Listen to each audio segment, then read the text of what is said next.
Everyone, welcome back to my channel. तो देखिए, बिहार शिक्षक भर्ती यानी बीपीएससी टीआरई 3 के लिए एक ट्विटर अभियान रखी गई। जैसा कि आप देख रहे हैं कि टीआरई 1 और टीआरई 2 में काफ़ी ज़्यादा तौर पे धांधलीबाजी हुई है और फर्जी तरीके से अदर स्टेट के जो बच्चे थे उन्हें नौकरियां दी गई है और जो बिहार के थे उन्हें कहीं ना कहीं पीछे कर दिया गया।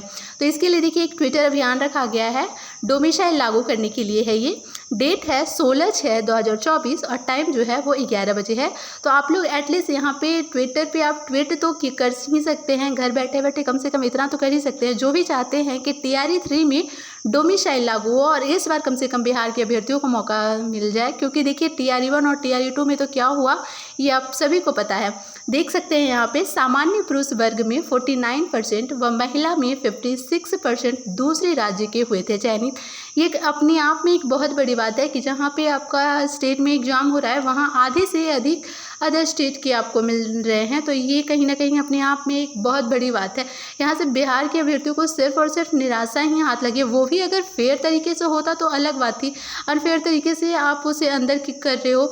देख सकते हैं जैसे कि सीटेट में जिनका भी जो भी क्वालिफाई नहीं थे उनको यहाँ पे नौकरियाँ मिल गई है और अब उन पे एक्शन लिया जा रहा है। तो ये एक्शन पहले ही लिया जाना चाहिए था, क्योंकि देखिए सारे डॉक्यूमेंट्स जो होते हैं वो अटैच्ड होते हैं और कितनी बार उसका वेरिफिकेशन होता है। तो फिर ऐसा तो है नहीं कि किसी को पता नहीं था कि यहाँ पे जो आरक्षण का लाभ है वो अदर स्टेट वालों को भी मिल रहा है। तो फिर ये यहाँ पे सिर्फ और सिर्फ दिखावा ही किया जा रहा है बोल सकते हैं। लेकिन देखिए अब अदर स्टेट में क्या है, बिहार वाले या कहीं के भी जो हैं उनके लिए क्या प्रेफरेंस है। देखिए दूसरे राज्यों में क्या स्थिति है।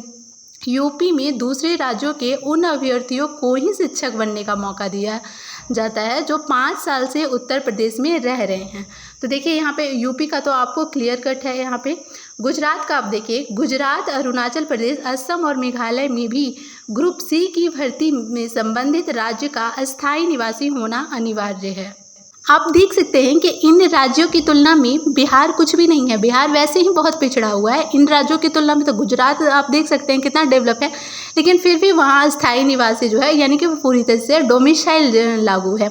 यहाँ पे फिर आप देख सकते हैं ये सभी ऑलमोस्ट सभी राज्य का यही हाल है। इतना कहीं पे भी प्रेफरेंस नहीं मिलता और आरक्षण तो कहीं भी नहीं मिलेगा, जो कि सिर्फ और सिर्फ हमारे बिहार में ही आरक्षण का लाभ अदर स्टेट वालों को मिलता है।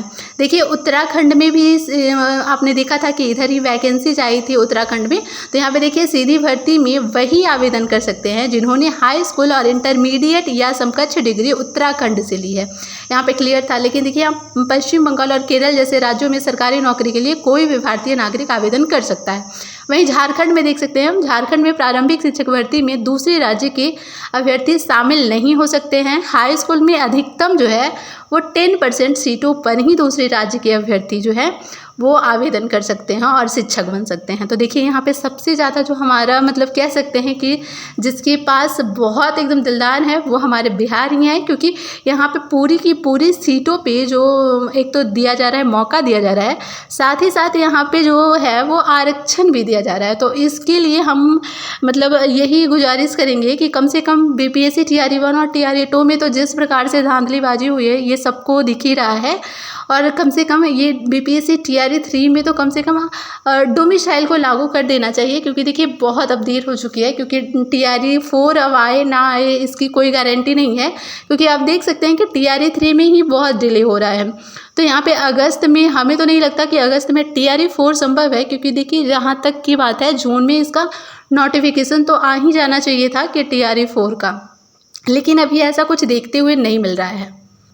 तो फिर तो बात वही हो जाएगी कि बिहार में बहार है, नौकरियों की बौछार है, लेकिन फिर भी बिहार वाले जो हैं वो बेरोजगार हैं कहीं ना कहीं।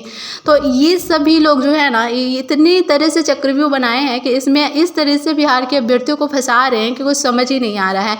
अभी तो केस का जो एंगल था वो कहीं और जा रहा था, लेकिन यहाँ पे इन लोगों ने पूरी की पूरी एंगल ही केस की चेंज कर दी है। जहाँ पे आपने देखा था कि बीपीएससी टीआरई 3 में जो पेपर लीक हुए थे उस पर जाँच हो रही थी, लेकिन यहाँ पे उसे हटा करके दूसरे एंगल में मोड़ करके जिन्हें आरक्षण का लाभ मिला है उस एंगल में मोड़ करके उन्हें हटाया जा रहा है।